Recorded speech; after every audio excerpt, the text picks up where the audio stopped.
Hello students, कैसे हो? सब बढ़िया एकदम। चलिए मजे में। तो चलिए आज के लेक्चर में डिस्कस करने वाले हैं potential on the axis of dipole and potential on the perpendicular bisector. ठीक है, किसी डाइपोल की एक्सिस के ऊपर कितना पोटेंशियल आता है एंड किसी परपेंडिकुलर बाइसेक्टर के ऊपर कितना पोटेंशियल आता है ड्यू टू द डाइपोल। ठीक है, हालांकि वो सारी चीजें ना हम उसका जो इन जनरलाइज फॉर्मूला जो हमने देखा था KP cos theta upon are square, उसके ऊपर से भी हम फाइंड आउट कर सकते हैं, लेकिन फिर भी यहाँ पे डेरिवेशन भी देख लेते हैं। ठीक है, वैसे कुछ डेरिवेशन है नहीं, जो भी है वही वाला फॉर्मूला है जो हमें यहाँ पे लिखना है। चलिए तो बात करेंगे यहाँ पे पोटेंशियल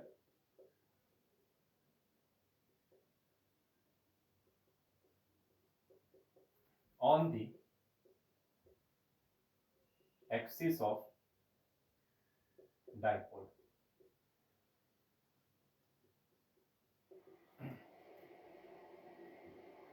चलिए बच्चों, मान लो कि मुझे ना एक डाइपोल दिया गया है और मुझे बोला गया है कि उस डाइपोल की एक्सिस के ऊपर कितना पोटेंशियल आएगा।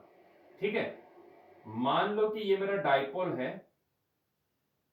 ये डाइपोल का एक्सिस है, ये दूसरा चार्ज है, ये माइनस क्यू है, ये प्लस क्यू है, और मुझे बोला गया कि दोनों के बीच का सेपरेशन ना बच्चों ट्वाइस ए है। अज्यूम कर लो ये सेपरेशन ट्वाइस ए है। मुझे बोला गया कि कहीं यहां पे ये वाले पॉइंट पी के ऊपर कितना पोटेंशियल है वो निकालना है। और ये जो पॉइंट पी है ना बच्चों, वो सेंटर वाले पॉइंट से, मान लो कि ये वाला हमारा सेंटर वाला पॉइंट है, तो ये सेंटर वाले पॉइंट से ना आर सेपरेशन पे है। ठीक है, ये जो पॉइंट पी है वो कहां पे है? आर डिस्टेंस पे है। तो मुझे यहां पे पी पॉइंट के ऊपर पोटेंशियल निकालना है ड्यू टू दी डाइपोल। अभी मैंने क्या बोला था? देखो हमारे पास डायरेक्टली जनरलाइज फॉर्मेट तो है, डायरेक्टली जनरल फॉर्मूला तो है जिसका हम डायरेक्टली अप्लाई कर सकते हैं, सीधा अप्लाई करेंगे और सीधा उसका आंसर निकालेंगे। ठीक है, लेकिन लेकिन लेकिन यहां पे मुझे प्रूव करना है। ठीक है, वहां पे वो फॉर्मूला में डायरेक्ट में वैल्यू प्लेस करके भी आपको दिखाऊंगा, लेकिन मुझे यहां पे प्रूव करना है। तो मैं कैसे करूं? मैंने क्या बोला था? डाइपोल आता है तो क्या करना है, उसको इंडिविजुअल चार्ज की सिस्टम देखना है, मतलब कि इसकी वजह से जितना पोटेंशियल यहाँ पे आएगा और इसकी वजह से जितना यहाँ पे आएगा, उन दोनों को जोड़ दो। ठीक है, वो होगा हमारा फाइनल पोटेंशियल। तो यही यहाँ पे अप्लाई करेंगे। मान लो बच्चों कि ये वाला जो पॉइंट है, ये वाला जो चार्ज जहां पे प्लेस किया वो पॉइंट ए है और ये वाला पॉइंट बी है। तो बच्चों ड्यू टू दिस ए यहाँ पे जो भी पोटेंशियल आएगा उसको मैं बोलता हूं वी ए, और ड्यू टू दिस बी जो यहाँ पे पोटेंशियल है उसको मैं बोलता हूं वीपी। ठीक है, तो total VP is nothing but equal to, याद करो हम क्या बोले थे, VP is nothing but equal to क्या होता है बच्चों? VP is nothing but equal to, थोड़ा रिकॉल करो, थोड़ा याद करो क्या होता है। किसी भी पॉइंट के ऊपर net potential is nothing but equal to algebraic sum of all the individual potential of surrounding charges। yes or no? मतलब कि P पॉइंट के ऊपर पोटेंशियल कितना होगा? P पॉइंट के ऊपर पोटेंशियल सराउंडिंग चार्ज की वजह से जो भी आएगा उन सबका एडिशन होगा। ठीक है, तो सराउंडिंग में तो दो चार्ज है, एक ये वाला चार्ज और एक ये वाला चार्ज है कि नहीं? तो इसकी वजह से मान लो यहां पे पोटेंशियल आ रहा है VA और इसकी वजह से यहां पे पोटेंशियल आ रहा है VB। तो भैया किसी भी पॉइंट के ऊपर नेट पोटेंशियल होता क्या है? Potential at any point P is nothing but equal to, net potential at point P is nothing but equal to individual algebraic sum of all the individual potentials due to the surrounding charges। मतलब कि surrounding में जितने भी charge है उनकी वजह से जो भी इंडिविजुअल पोटेंशियल आएगा उन सबका algebraic sum होगा। अभी देखो ये नेगेटिव चार्ज है तो उसकी वजह से जो भी पोटेंशियल आएगा वो तो नेगेटिव होगा। मुझे विथ साइन यहाँ पे प्लेस करना है, तो VA में क्या लिखूं? यहाँ पे VA is nothing but equal to K times minus Q divide by, देखो इन दोनों के बीच का सेपरेशन कितना, ये सेंटर पॉइंट C है, यहां से इतना डिस्टेंस कितना हो सकता है? मैं इसको A लिख सकता हूं और इसको भी A मान सकता हूं, ये बिल्कुल ये सेंटर पॉइंट है ना, तो इतना डिस्टेंस A और इतना डिस्टेंस R, तो बच्चों कितना हुआ? R प्लस A, इतना डिस्टेंस कितना होगा? R plus A। सही है, प्लस VB क्या लिखेंगे यहाँ पे? VB is nothing but equal to, due to this plus Q charge यहाँ पे जितना पोटेंशियल आएगा वो कितना आएगा? KQ अपॉन इतना सेपरेशन, इतना सेपरेशन कितना होगा भाई साहब? R में से A को निकाल लो, इसमें से इसको सब्ट्रैक्ट कर दो, जो बचेगा उतना होगा। यस और नो? तो इसको मैं क्या लिखूं? It is nothing but R minus A। Clear है पॉइंट? अभी देखो यहां से हम क्या करते हैं, KQ को कॉमन निकाल लेते हैं। तो ये क्या हो गया, -1/r प्लस ए प्लस 1/r माइनस ए। क्लियर है? चलो इसको ना थोड़ा सीधा लिख देते हैं, तो ये हो जाएगा 1/r माइनस ए माइनस 1/r प्लस ए। क्लियर है? चलो यहां से एलसीएम वगैरह ले लो, तो ये हो जाएगा के क्यू इंटू, देखो r plus A minus r minus a divide by r minus a into r plus a, है कि नहीं? या सुन लो, अभी देखो यहाँ पे इसको सॉल्व करते हैं, इसको सॉल्व करते हैं, ध्यान से देखते जाओ। तो यहां पे हमारे पास क्या आएगा, एक्सक्यूज मी, तो यहां पे अगर मैं ब्रैकेट को ओपन करूं तो के क्यू इंटू ये हो जाएगा R plus A minus R minus minus plus A divide by A minus B, A plus B क्या होगा, R square plus A square होगा। ठीक है, यहां से आर आर कैंसल हो गए, आर आर भाई छम्मा छम्मा हो गया। ठीक है, तो आर आर छम्मा छम्मा, तो बचा क्या, बचेगा क्या, देखो बचेगा के क्यू इंटू ए प्लस ए कितना हो जाएगा, ट्वाइस ए डिवाइड बाय ये हो गया R square plus A square. ठीक है, अभी बच्चों यहां पे ना अगेन वही एजम्पशन, क्या एजम्पशन लेना है, यही एजम्पशन लेना है कि भाई ये ट्वाइस है, जो भी डिस्टेंस है वो certain in the range of micrometre होता है। यहाँ पे दिखाने के लिए मैंने इतना बड़ा सेपरेशन दिखा, बाकी बहुत ही छोटा डिस्टेंस होता है, और उसके सामने ये जो r होता है ना, it is certain in the range of centimetre होता है। ठीक है, तो ये बहुत ही बड़ा distance compare to this twice है, ट्वाइस है certain in the range of micrometre, और उसमें भी हमारे पास तो a है, तो a certain in the range of micrometre, अगर मैं उसका स्क्वायर करूं तो क्या हो जाएगा, 10 टू द पावर -12 हो जाएगा, 10 टू द पावर -6 का स्क्वायर करेंगे तो 10 टू द पावर -12, मतलब कि मैं r स्क्वायर के सामने इसको क्या कर सकता हूं, नेग्लेक्ट कर सकता हूं। तो यहां पे वही एजम्पशन लिए, here assume that this a square is very very very less than r square, so that हम उसको नेग्लेक्ट करेंगे, और अगर हमने इसको नेग्लेक्ट कर दिया तो मेरे पास क्या बचा, k into Q into twice है डिवाइड बाय r स्क्वायर। बच्चों q इंटू ट्वाइस है क्या होता है, डाइपोल मोमेंट, तो ये होगा kp अपॉन r स्क्वायर। सो एट पॉइंट p देखो on the axis of dipole कितना पोटेंशियल आया, kp अपॉन r स्क्वायर, है कि नहीं, kp अपॉन r स्क्वायर। और इसका आंसर ना मैं सीधा वो वाला हमारा जो जनरलाइज फॉर्मेट है ना, उससे भी देने की कोशिश करता हूं, यही आंसर आएगा, कोई फर्क नहीं आएगा, यही आंसर आएगा। ठीक है, चलिए उससे भी आंसर देते हैं। पहले तो ये चीज क्लियर हुई कैसे हमने सॉल्व किया, बहुत ही सिंपल है यार, इसकी वजह से जितना पोटेंशियल आता है और इसकी वजह से जितना पोटेंशियल आता है, ठीक है, इंडिविजुअल पोटेंशियल का क्या करना है, हमें एडिशन करना है, बात खत्म। ठीक है, इतना ही करना है, बात खत्म। क्लियर है? चलिए, तो हमारे पास आंसर क्या है, केपी अपॉन आर स्क्वायर। बच्चों वो वाले फॉर्मूला से भी देख लेते हैं, जनरल फॉर्मूला क्या था, डाइपोल की वजह से कोई भी पॉइंट के ऊपर पोटेंशियल कितना होता है, तो KP cos theta divide by are square. ठीक है, ये एक फॉर्मेट था, ये एक फॉर्मूला था, जहां पे थीटा क्या है, याद करो, इसका जो भी वेक्टर फॉर्मेट था उसमें p vector n dot product with n cap. ठीक है, तो यहां पे ये जो एंगल होता है वो डाइपोल मोमेंट के साथ एंगल होता है, यूनिट वेक्टर का डाइपोल मोमेंट के साथ एंगल होता है। अगर बच्चों मैंने डाइपोल ऐसे लिखा है, ऐसे ड्रॉ किया है, तो यहां पे माइनस क्यू और यहां पे प्लस क्यू, तो बच्चों आपको पता है डाइपोल मोमेंट हमेशा नेगेटिव टू पॉजिटिव ही होती है, डाइपोल मोमेंट हमेशा नेगेटिव टू पॉजिटिव ही होती है, या सुनो, और मुझे उसी एक्सिस के ऊपर, मुझे किसी पॉइंट P के ऊपर मुझे कुछ पोटेंशियल निकालना है, तो बच्चों डाइपोल मोमेंट का एंगल क्या बनेगा, जीरो। डाइपोल मोमेंट का एंगल क्या बनेगा, जीरो। ठीक है, वो एंगल पे थोड़ी ना है, एंगल तो कितना हो गया, जीरो।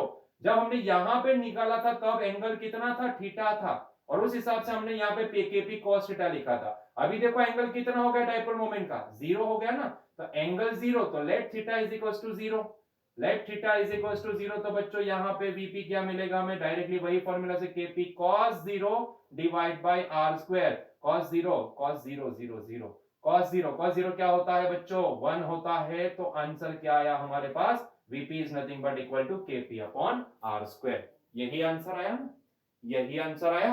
क्लियर है? तो ये जनरलाइज फॉर्मेट भी आप यूज कर सकते हो, ये जनरल फॉर्मूला है, इसका यूज करो, एंगल का वैल्यू प्लेस करो, आपको आंसर मिल जाएगा। ठीक है, तो ये हो गई बात potential on the axis of a dipole. Clear है पॉइंट? जल्दी से देख लो, इसकी नोट्स बना दो, फिर आगे बढ़ेंगे।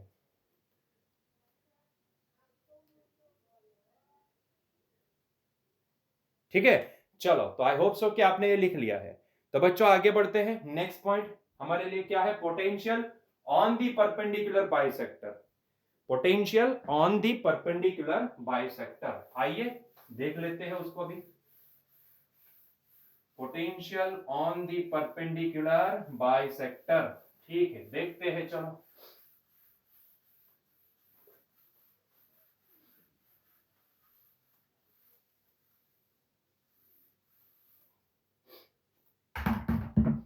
Potential on the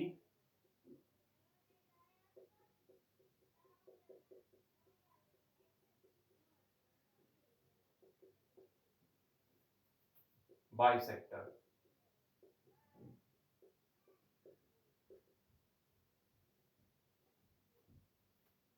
potential on the perpendicular bisector. बच्चों मान लो मुझे यहां पे डाइपोल प्रोवाइड किया गया है, दिस इज द डाइपोल, ठीक है, ये इसका नेगेटिव चार्ज है, ये इसका पॉजिटिव चार्ज है।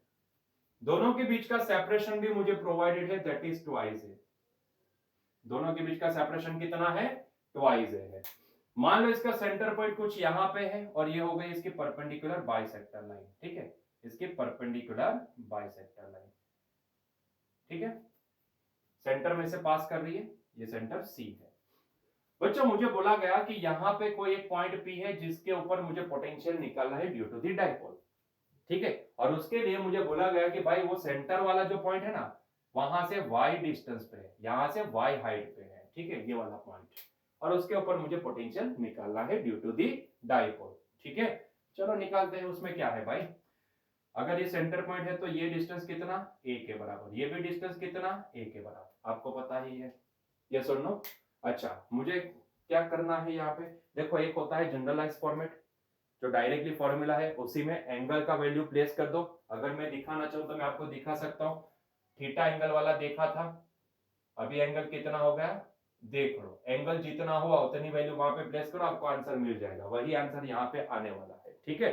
आपने शायद गैस भी कर लिया होगा कि भाई ये आंसर आएगा, बहुत ही बढ़िया। चलिए इसको सॉल्व करते हैं, ध्यान से देखते जाओ। मैंने क्या बोला था, मैंने बोला था कि जब भी डाइपोल की वजह से कोई पर्टिकुलर पॉइंट के ऊपर पोटेंशियल निकालने को बोलते हैं तो हमें क्या करना है, डाइपोल के दोनों चार्ज को इंडिविजुअल सिस्टम देखना है, it is the individual charges. तो इसकी वजह से जो भी आएगा और इसकी वजह से जो भी आएगा उन सबको मुझे जोड़ना है, ठीक है। तो मान लो कि इसको ना मैं क्या बोल देता हूं, ए, इसको मैं बोल देता हूं B.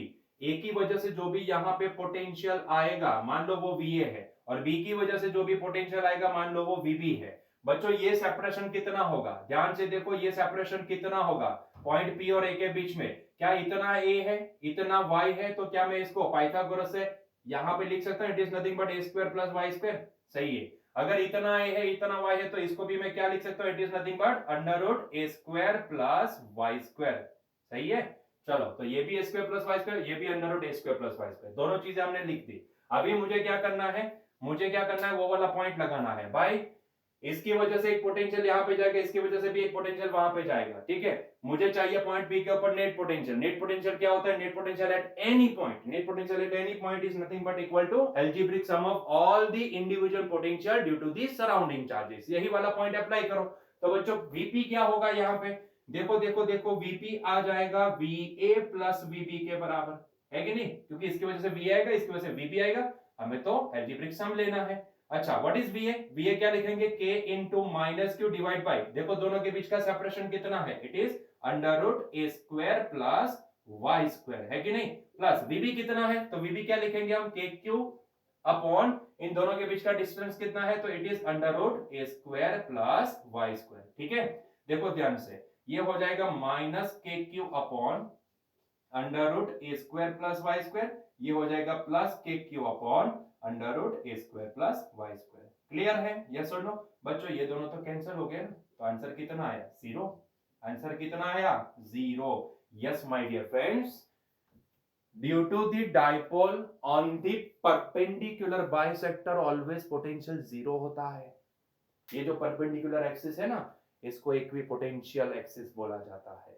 Yes it is equipotential axis. अरे यहां पे नहीं, मैं मान लो बच्चों यहां पे भी पॉइंट दे दूं ना कि भाई इसके ऊपर कितना पोटेंशियल, तो ये दोनों डिस्टेंस सेम हो जाएंगे, कैंसिल हो जाएंगे, आंसर जीरो आएगा। अगर मैं बोलूं कि ये वाले पॉइंट के ऊपर कितना पोटेंशियल, देखो ये दोनों डिस्टेंस भी सेम हो जाएंगे, आंसर जीरो आएगा। अरे यहाँ पे जीरो, यहाँ पे जीरो, यहाँ पे जीरो, तो पूरी एक्सिस जो भी है ना वो इक्विपोटेंशियल है।